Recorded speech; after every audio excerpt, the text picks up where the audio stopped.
올해 4월 CEO 월드 매거진에서는 국가별 헬스케어 시스템 순위를 발표했는데요. 거기서 놀랍게도 한국이 1위를 차지했습니다.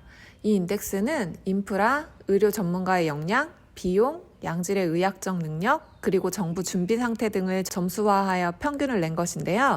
항목별로 보면 다 80점대인데 의료 전문가의 역량 부분이 10점대예요.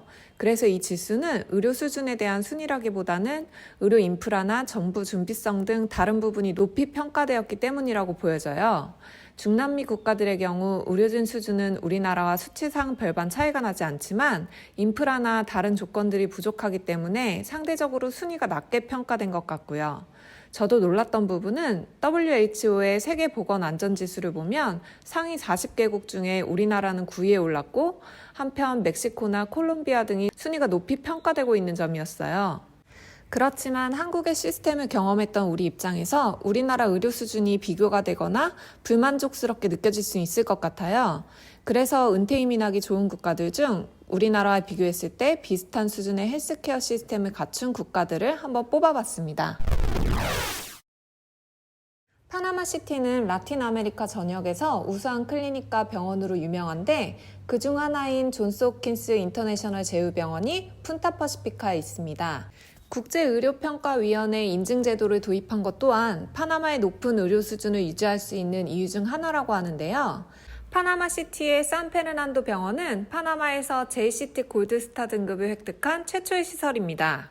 다비드나 보케테 같이 은퇴이민자들이 많은 작은 도시들에서도 좋은 의사들을 쉽게 찾을 수 있습니다. 푼타퍼시피카 종합병원 의사진료비는 50불인데 우리나라 실정과는 거리가 멀지만 미국의 경우는 200불에서 450불까지 들기 때문에 미국인들에게는 매우 저렴하게 느껴집니다.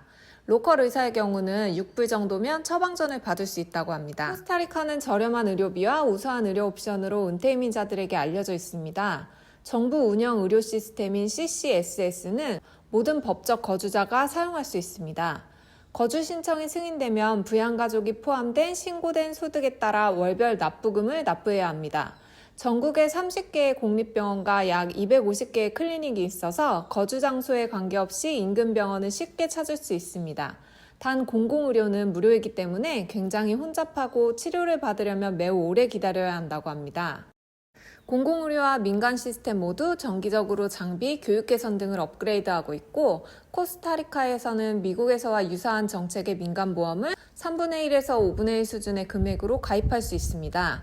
또한 보험이 적용되지 않는 치과, 성형수술, 라식 등의 세계적인 수준의 많은 의사가 있는데 코스타리카에서의 휴가 비용까지 포함해 50% 정도의 비용을 절감할 수 있기 때문에 인기 있는 의료 관광지가 되었습니다.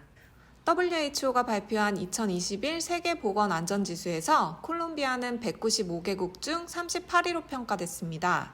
콜롬비아 전역에는 일반 및 전문 의료 서비스를 모두 제공하는 많은 우수한 병원과 클리닉이 있습니다. 라틴 아메리카의 상위 10개 병원 중 5개가 콜롬비아에 있습니다. 세듈라를 가진 외국인은 정부 건강보험 EPS를 신청할 수 있고 은퇴자 부부의 경우 월 보험료가 70에서 85불 정도라고 합니다. 또 전자의료기록 시스템을 사용해 모든 의료 정보는 세듈라 번호와 연결되어 있어서 이를 통해 임상의사는 동일한 시스템의 어느 곳에서나 환자의 의료 정보에 쉽게 접근할 수 있습니다.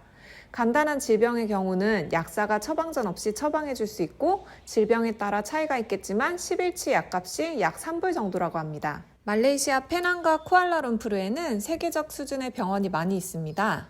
말레이시아 또한 국제적인 의료 수준을 바탕으로 적극적인 의료 관광을 유치하고 있는데요. 의료 관광 산업을 촉진시키기 위해 보건부 산하기관인 말레이시아 의료여행협의회를 운영하고 있고 2018년도에만 120만 명이 넘는 의료 관광객이 말레이시아를 다녀갔다고 합니다. 병원 진료 시 꼭 사전 예약도 필요하지 않아 절차도 간편하고 말레이시아의 의사 대다수는 미국, 호주 또는 영국에서 훈련을 했다고 합니다.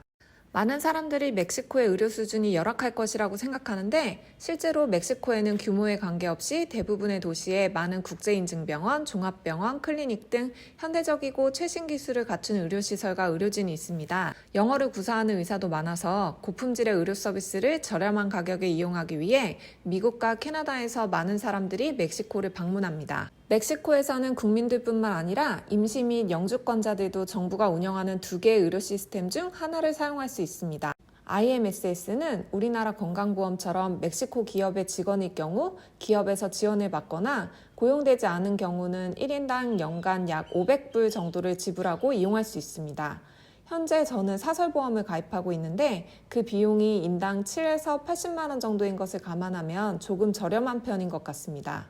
사회보장이 없는 사람들에게 의료 서비스, 의약품 및 기타 관련 용품을 무료로 제공하기 위해 2020년 1월에는 인싸비라는 정부 의료 프로그램도 신설됐습니다. 일반적으로 의사와 진료할 경우 사설보험을 적용하지 않더라도 50불 정도의 진료비, 스페셜리스트의 경우는 75불의 진료비를 내야 하고 간단한 진료의 경우는 약국에서 10불 정도로 상담 및 조제가 가능합니다. 항생제 및 향정신성 약품을 제외한 대부분의 약은 처방전 없이 약국에서 구입할 수 있고 약값은 미국보다 저렴합니다. 포르투갈에는 여러 유명 의과 교육시설이 있습니다. 포르투갈에서는 거주자로서 공공의료 시스템을 이용할 수 있지만 사설보험이 잘 되어 있는 데다가 민간 의료시설 또한 저렴하고 이용이 편리합니다. 영어를 구사하는 의사가 많고 전문의 진료비가 약 35불 정도로 저렴하며 빠른 진료가 가능합니다. 공공의료 시스템을 이용하면 당뇨병과 같은 만성질환에 대한 약물은 거주자에게 무료로 제공되기도 합니다. 세계보건기구는 세계 최고의 의료 시스템을 갖춘 나라들 중 하나로 스페인을 꼽습니다. JCI에서 골든 스탠다드 인증을 받은 23개의 병원, 클리닉 및 기타 의료시설을 포함하여 민간 의료 시스템이 우수하고 저렴합니다. OECD 자료에 따르면 2019년 기준 스페인은 인구 1,000명당 의사 수가 4.4명으로 OECD 국가들 중에서 세 번째로 높은 수준이고 반면 우리나라의 경우는 2.46명으로 평균 3.5명에 비해 낮습니다. 스페인은 특히 민간보험이 잘 되어 있다고 하는데요. 은퇴비자를 신청하는 외국인은 비자 신청서에 포함하기 위해 개인 스페인 건강보험을 구입해야 하는데 코페이 없이 전반적인 보장이 가능하고 기본적으로 덴탈 케어가 포함되는 등 보험 컨디션이 매우 좋다고 합니다. 또한 5년 후에는 외국인도 공공의료 시스템에 가입할 수 있습니다.